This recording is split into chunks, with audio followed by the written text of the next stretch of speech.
আসসালামু আলাইকুম প্রিয় শিক্ষার্থী, তোমরা কেমন আছো? আশা করি ভালো আছো। আজকে আমি অষ্টম শ্রেণীর গণিত বইয়ের 40 পৃষ্ঠার উদাহরণ 12 নম্বর অঙ্ক নিয়ে আলোচনা করব। ঠিক আছে, দেখো উদাহরণ 12 কি আছে। 40 মিটার দৈর্ঘ্য এবং 30 মিটার প্রস্থ বিশিষ্ট একটি মাঠের ঠিক মাঝে আড়াআড়িভাবে 1.5 মিটার প্রশস্ত দুটি রাস্তা আছে। রাস্তা দুটির মোট ক্ষেত্রফল কত? ঠিক আছে, আচ্ছা দেখো এখানে প্রথমে আমরা একটা চিত্র আঁকব। 40 মিটার দৈর্ঘ্য এবং 30 মিটার প্রস্থ বিশিষ্ট একটা চিত্র। দেখো এই যে এটা দেখছো না, এটা হচ্ছে 40 মিটার দৈর্ঘ্য, এটা হচ্ছে 40 মিটার দৈর্ঘ্য, এটা 40 মিটার দৈর্ঘ্য, আর এটা হচ্ছে 30 মিটার প্রস্থ। বুঝতে পারছো?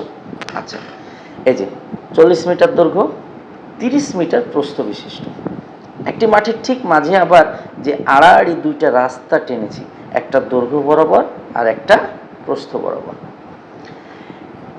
এইটা আবার প্রশস্ত কতটুকু? 1.5 মিটার প্রশস্ত দুইটি রাস্তা আছে। দেখো এটা হচ্ছে 1.5, এই যে চিহ্নিত করেছি, এটা কতটুকু? 1.5 মিটার। রাস্তা দুটির মোট ক্ষেত্রফল কত? তাহলে আমাদের দৈর্ঘ্য বরাবর যে রাস্তাটা গেছে আর প্রস্থ বরাবর যে রাস্তাটা গিয়েছে, এই দুইটা মোট ক্ষেত্রফল চেয়েছে। তো দেখো দৈর্ঘ্য বরাবর রাস্তাটির ক্ষেত্রফল। আচ্ছা, দৈর্ঘ্য বরাবর রাস্তাটি দেখো এই জায়গায় তুলে নিয়ে এসেছি। কি আছে দেখো, দৈর্ঘ্য বরাবর এটা রাস্তাটির দৈর্ঘ্য হচ্ছে 40 আর প্রস্থ তো কি 1.5। এই যে দেখো, ঠিক আছে না, 1.5। তাহলে এই দৈর্ঘ্য বরাবর রাস্তাটির দৈর্ঘ্য হচ্ছে 40 আর প্রস্থ হচ্ছে 1.5। যেহেতু এটা আয়তাকার, এটা কি আয়তাকার, তাই আমরা লিখব দৈর্ঘ্য বরাবর রাস্তাটির ক্ষেত্রফল সমান 40 গুণ 1.5 বর্গমিটার। অর্থাৎ আয়তাকার ক্ষেত্রের ক্ষেত্রফলের সূত্র পড়ছে দৈর্ঘ্য গুণ প্রস্থ। দৈর্ঘ্য হলো 40, প্রস্থ হচ্ছে 1.5। এই যে দেখো, এই যে দৈর্ঘ্য বরাবর রাস্তাটি তুলেছি, ঠিক আছে। এখন 40 গুণ 1.5 গুণ করলে কত হয়? 60 বর্গমিটার। বুঝা গেছে? আচ্ছা, এবার আরেকটা রাস্তা আছে, যে রাস্তাটা হচ্ছে প্রস্থ বরাবর, এই যে মাঝ বরাবর গেছে, দেখো প্রস্থ বরাবর মাঝ বরাবর। তাহলে লিখেছি প্রস্থ বরাবর রাস্তাটির ক্ষেত্রফল।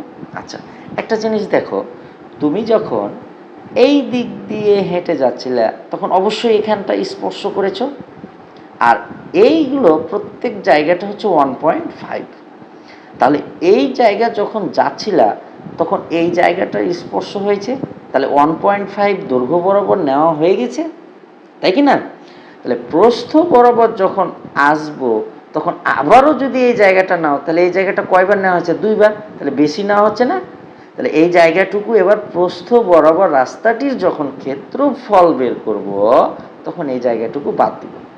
তো এই প্রস্থ বরাবর রাস্তাটা এই যে দেখো এখানে তুলেছি, ঠিক আছে, যেটা এই যে 30 হবে এখন কি দৈর্ঘ্য, আর 1.5 হবে প্রস্থ। বুঝতে পারছো? তাহলে ওই 1.5 কত থেকে বিয়োগ হবে বলো তো? 30 থেকে।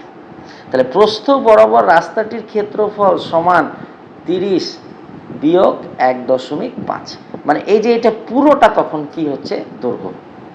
বুঝতে পারছো?